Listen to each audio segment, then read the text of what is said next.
Hello, I'm Tara Ledesma. And I'm Andy Ledesma. And welcome to our Gapers Delay podcast. This is episode 11, where we're going to be talking about political confusion. Now, when I think of political confusion, I think of like contradictions and coincidences. And you know what I say when the word coincidence becomes plural? That it's probably not a coincidence anymore. Kind of like when we were talking about, what promoted this whole topic, when I said, I wonder how many presidents since, the dawn of U.S. presidents in their second term started a war. And I was just curious of that because we all know, wars have positives and negatives on all sides. So, but this has nothing to do with that. This is more just strictly of all the presidents who went to war in their second term. And there was only 5. That didn't? That didn't. Now, 14 served 2 terms. Of all the presidents, 14 of them served 2 terms. And of them 14, 5 did not go to war in their second term. That's crazy. That is crazy. Is it the powers that really be that are behind the scenes are pushing for war? And they're like, okay, well, it's my second term. What do I got to lose? Right. Right. Because it's your last ditch effort. Like, let's rise the, not necessarily this term because it has happened in past presidencies where they raise gas prices. Some presidents that own oil, refineries or whatever, raising gas prices seems a little bit ironic to me. So yeah, I thought that was a shocking number. 14 out of 47. So 47 is the number that we're at as far as presidents. So 14 served 2 terms. And of those 14, only 5 did not start a war their second term. Now, George Washington is one, although they had the Whiskey Rebellion and the French Revolution wars going on, but that, is that. James Monroe, Ulysses S. Grant, Grover Cleveland, and Calvin Coolidge were the only 5. So I thought that was pretty interesting. Those aren't presidents you really hear much of. Yeah, right? Yeah, that's kind of, some are on money. So, speaking of money, which I found interesting, like separating the church from the state. I always thought it was interesting, like now that we're talking about money, that, if we're separating church and the state, and I know people that know me personally know I've talked about this before, if we're separating church from the state, why are we putting "In God We Trust" on the dollar bill, or in even the Pledge of Allegiance saying "under God indivisible," if these two things are supposed to be separate, so they say. Right. So I did a little digging, and I found out that in the 50s, like 1954 with the Pledge of Allegiance, and 50s, there was a mandate for it. Now, it wasn't under the church per se. They wanted to differentiate the USA from godless communism, they said, like the Soviet Union or whatever. So they wanted to distinguish us. So under that umbrella made it legal because it then became under historical or ceremonial terms. So it's not considered mixing church and the state. They consider it historical or ceremonial. Okay. Right, that's like, what's the difference? Ceremonial, isn't religious ceremonial? It feels like a bullshit loophole or whatever. You do you. Pop that off in the 1950s to separate us from whatever, but it still seems to me like it's contradictory of the original definition of separating church and state, but yet they instituted, this new thing of, well, if it's historical or ceremonial, then we'll allow it. Yeah. So then, well, couldn't you put a lot of that under that umbrella and kind of pass away with a lot of stuff that, you shouldn't be then? Right. I don't know. That just seems weird to me. Again, political confusion. That's all I'm saying. No, it almost seems like, at least our generation was led to believe that that's always been there, and obviously it hasn't. No, right? Yeah, because we weren't born in the 50s, Right. but I'm sure people like our parents and before us, the boomer generation and stuff, they're well aware of this, Right. So, I was or under the maybe not. I impression don't know. it's been going on since the dawn of the America's being developed, Yeah. Like, I don't know. It was just to separate us from what they call godless communism. But again, here's what I'm saying. If we're separating church from state, why are we separating from a godless communism? Wouldn't it just be communism, not godless? Because adding godless is now bringing in the church with the state, just in that statement alone. So that's why I said it's almost like a double negative. Yeah.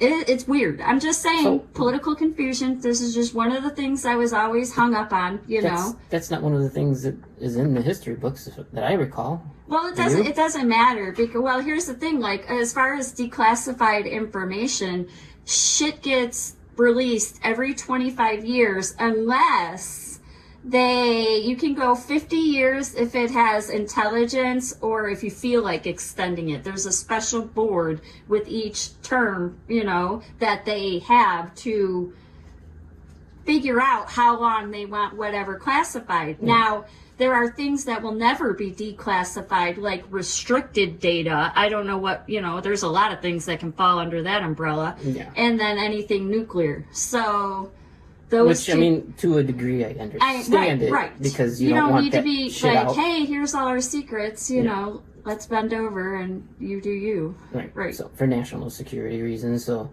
foreign countries don't get that technology. Right. We'll hand it over to them because, the people want to know. Right. And I get that.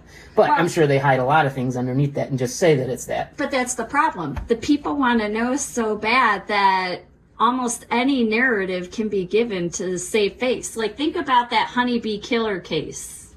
Okay? So they had this one police officer at the time who was, I think, in jail for 4 to 6 days. Well, he had an alibi. The alibi checked out.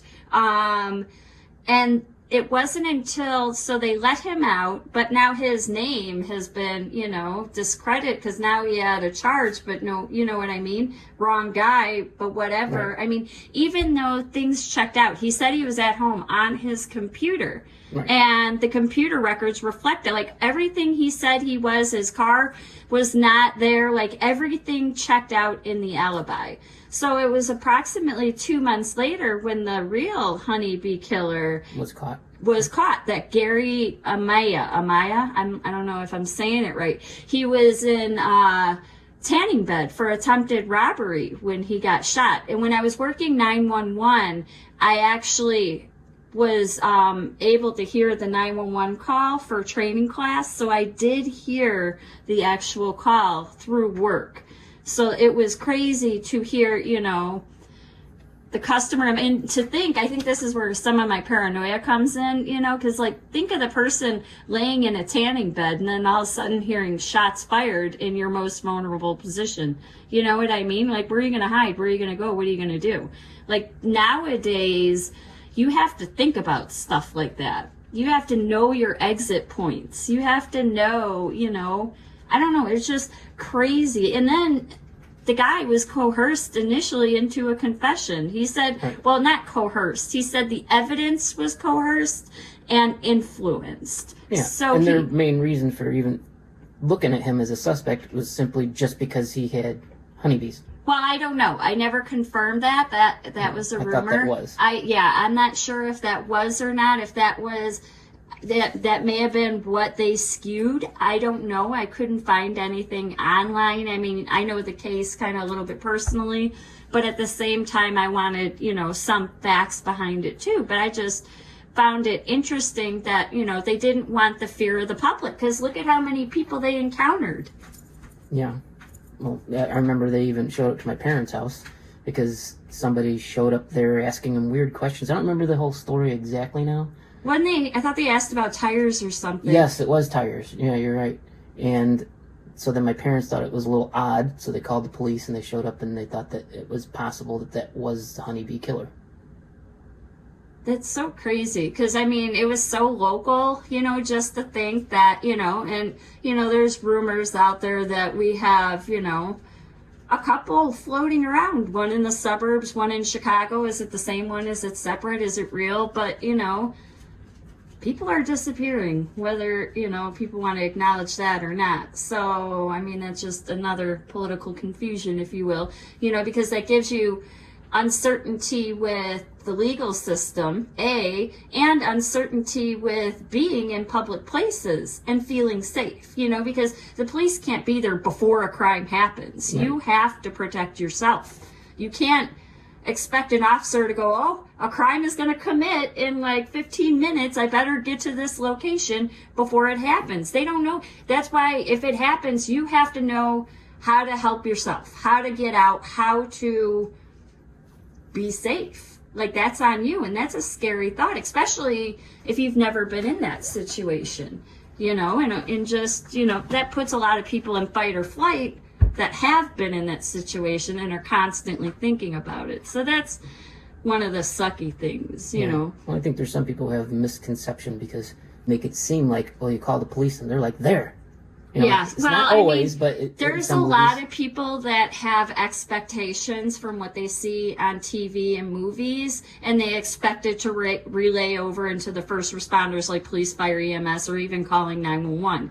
And it's like, no, that's not how that works. That's television. In order for a police officer to show up very quickly, regularly, they'd have to have a cop for every block almost. And I will tell you that 9 times out of 10, us first responders are not, well, X for me, but are not watching those shows because the inaccuracies just drive you nuts. It's not what people think it is. You're lucky if they show up within 5 minutes. Right.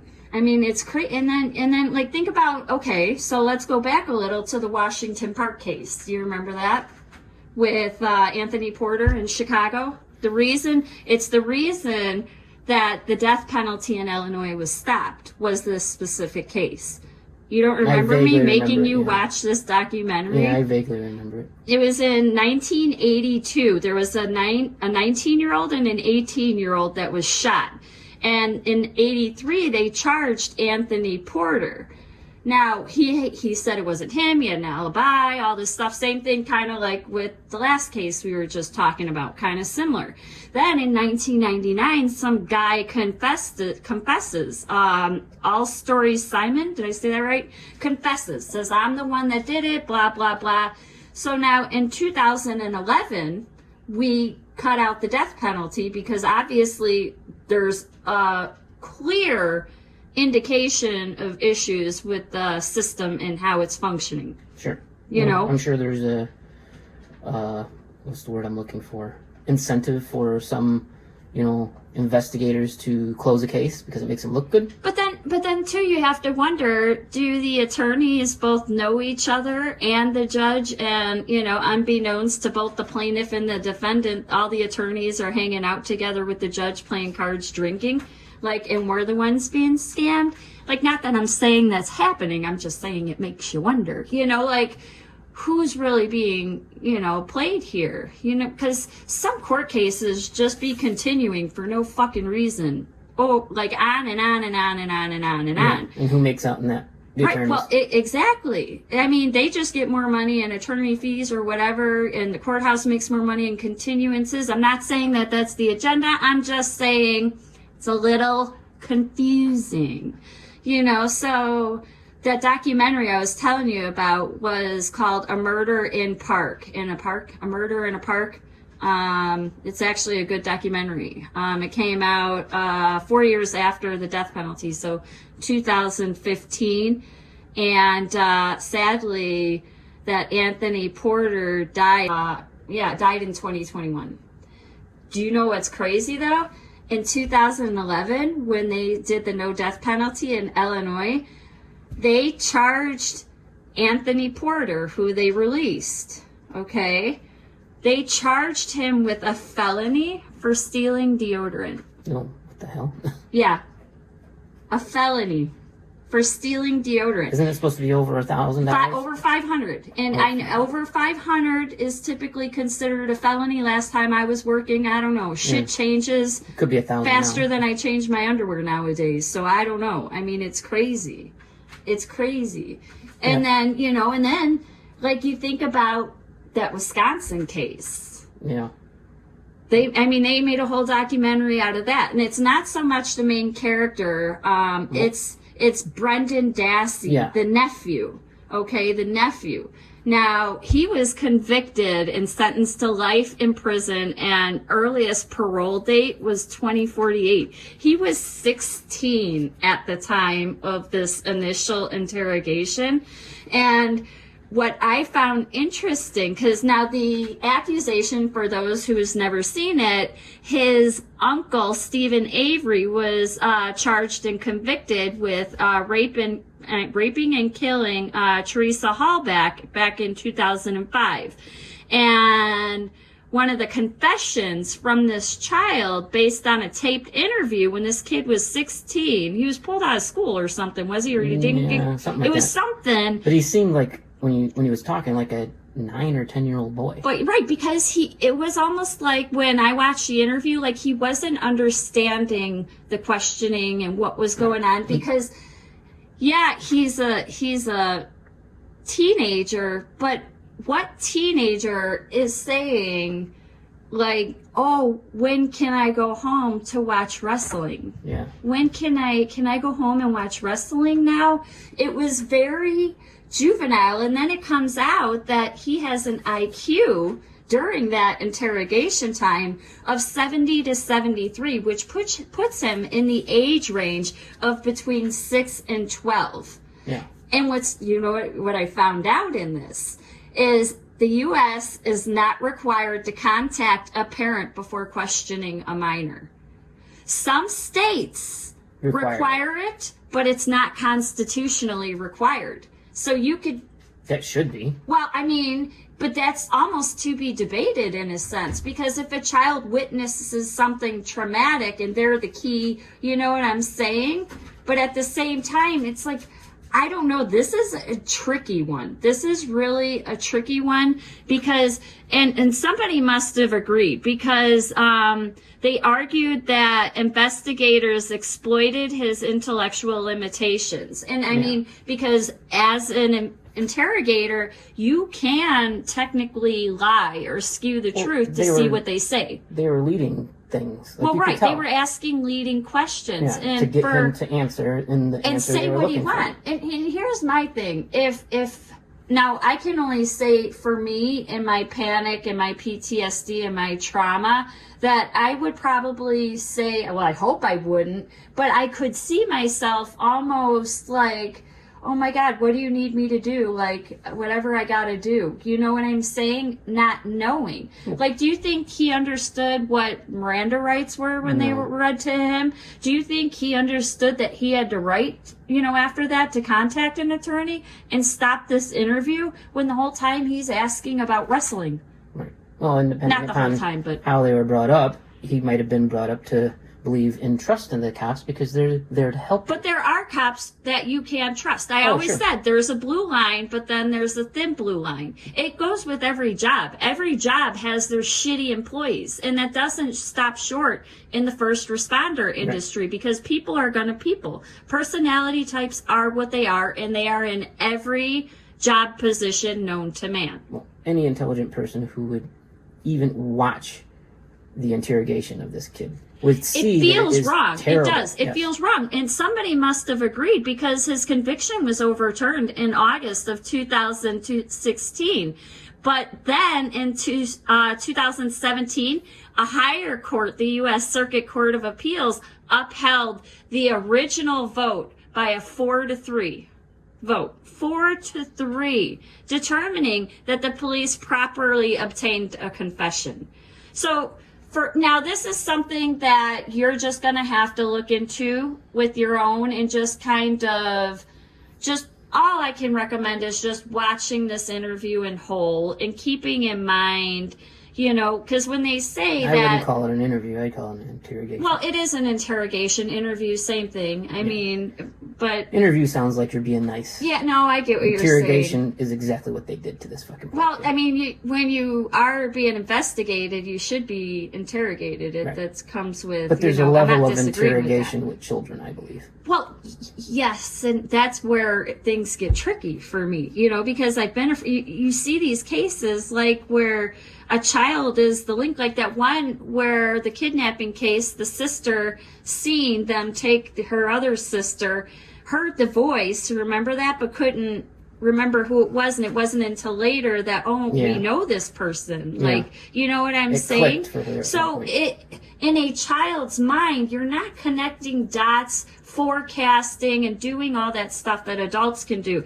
And like they say, for a kid at 16 with his IQ, that, you know, the cognitive abilities are disrupted, that, you know, they need repetition, hands-on experience. They have difficulty at abstract reasoning, complex problem solving, and rapid learning. And then they say, you know, as far as functioning level, that yes, you can function, but you may require assistance with complex tasks like financial management or dealing with bureaucracy.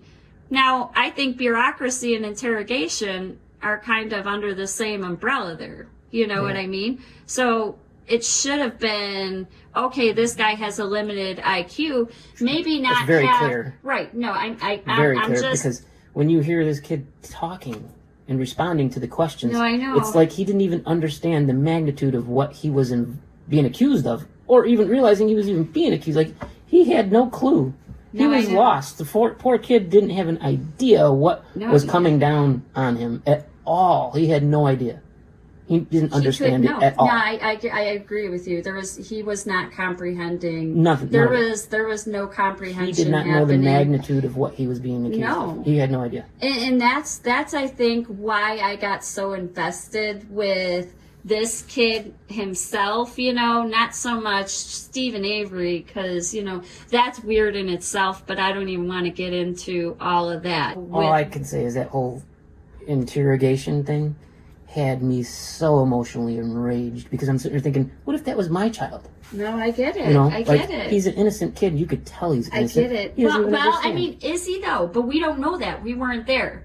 We were not there. If he wasn't innocent, he sure seemed like he was innocent. Like, he didn't even... If he was involved, he wasn't even aware of really what was going on.